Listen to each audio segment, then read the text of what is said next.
El gran hallazgo del poema es, sin duda, los juegos con el verbo tender y sus significados. El lenguaje tiende porque desdobla y extiende, como la ropa mojada al sol, pero también porque nunca alcanza el objetivo hacia el que se dirige, decir la cosa.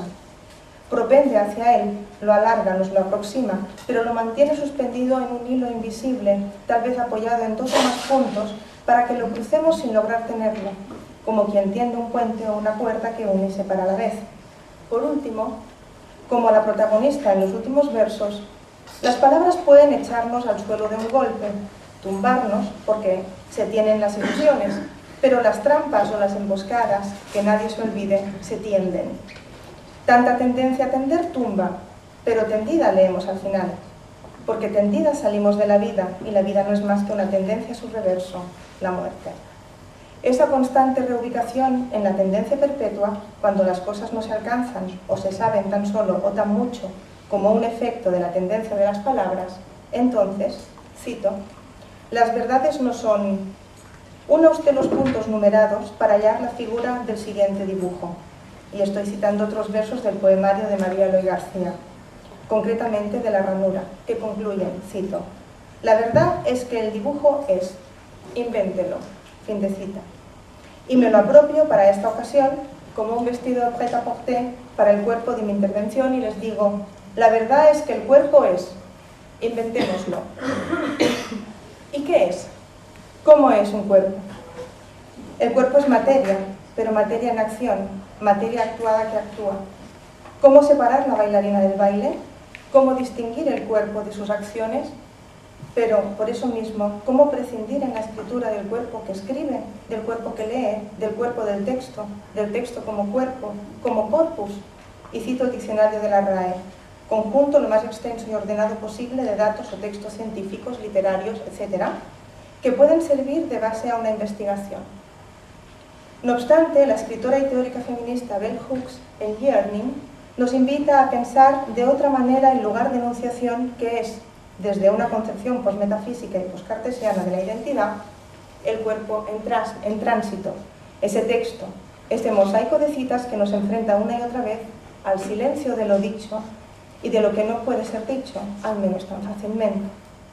Cito, traduciendo del inglés. He estado trabajando para cambiar el modo en el que hablo o escribo, para incorporar en la manera de contar un sentido del lugar, no solamente de quién soy en el presente, sino también de dónde vengo, de las múltiples voces que hay en mí. Me he enfrentado al silencio, a lo inarticulado. Cuando digo que estas palabras emergen del sufrimiento, me refiero a esta lucha personal para nombrar la localización desde la que llegué a la voz, el espacio de mi teorización. Fin de cita.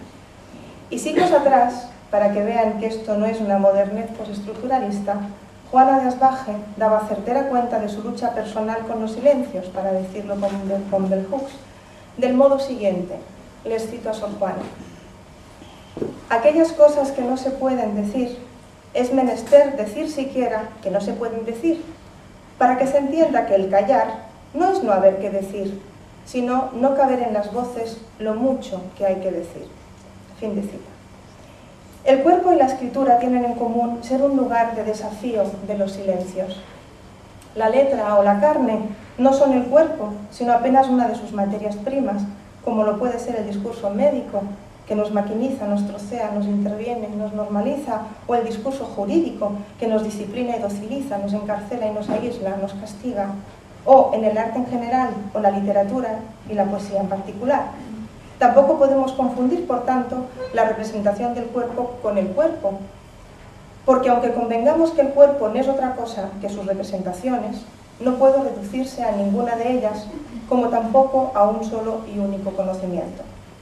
Por eso, precisamente, nadie sabe lo que puede un cuerpo, ni ningún discurso de saber, la medicina, la filosofía, el derecho, logra saturar su significado. Tampoco la poesía, pero sí supone un modo determinado de evocarlo o revocarlo. Miriam Reyes, nacida en Orense en 1974, se mide con las prescripciones de la sexualidad reproductiva y la maternidad compulsiva y obligatoria en muchos de sus textos de Espejo Negro, aparecido en 2001. Valga el siguiente poema como muestra. Cito a Miriam Pence. Tengo un asesino en mi brazo izquierdo, producto de la más alta tecnología. Si no fuera por él, mi cuerpo sería una fábrica de engendros satánicos, mi querido psicótico. No tienes ni una pequeña idea del peligro que corres tú, hombre, al internarte en mí. Eso que tú expulsas, casi como un desecho, es basura reciclable en mi cuerpo. Puedo construir muñecos a tu imagen y semejanza. Dios me ha dado ese poder. Yo lo he disimulado con mi frágil apariencia.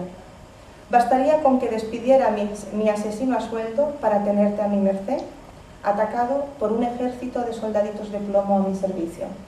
¿O acaso dudas de mis dotes como bailarina? Fin de cita. La maternidad reescrita por leyes presenta a la mujer y su condición de poder engendrar y parir en un rol distinto de la función de propagadora de la estirpe y del apellido del hombre que la embaraza. Ofrece de este modo otra manera de enfrentarse y pensar la posibilidad del embarazo, como un poder exclusivamente femenino que aleja a la mujer del papel de víctima pasiva. Un cuerpo reproduce y produce a la vez. En cada molde que se le proyecta o encaja, el cuerpo añade una rebaba, un exceso o un vacío, que es otra de las formas del exceso. De este desajuste surge su capacidad de resistencia y transformación, su poder, en definitiva. El camino, porque se trata de un proceso, que lo lleva de ser una evidencia a ponerse en evidencia, como me gusta decirlo a mí, devenir opaco, desnaturalizar los discursos que se le aplican, tal vez seguir siendo dócil y disciplinado, pero cada nueva repetición viene acompañada de la irrupción inevitable de una diferencia, por tanto, más menos dócil, más menos disciplinado, y el sexo-género es una diferencia posible.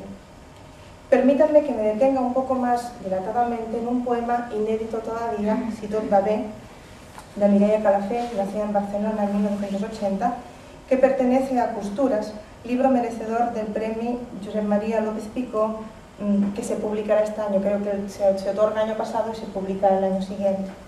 Les leo el poema. Si tot va bé. Refar el camí que arriba a casa als pares. Només són 20 minuts amb l'autobús i un quart de segle o més a l'ascensor, on tornarà a llegir tantes vegades No dejen que los niños viajen solos sense un no. I pensaran els anys que han anat transformant-la fins convertir-la en receptora del consell. Llavors, allargarà la llista amb altres recomanacions, com les que hagués volgut trobar fa temps.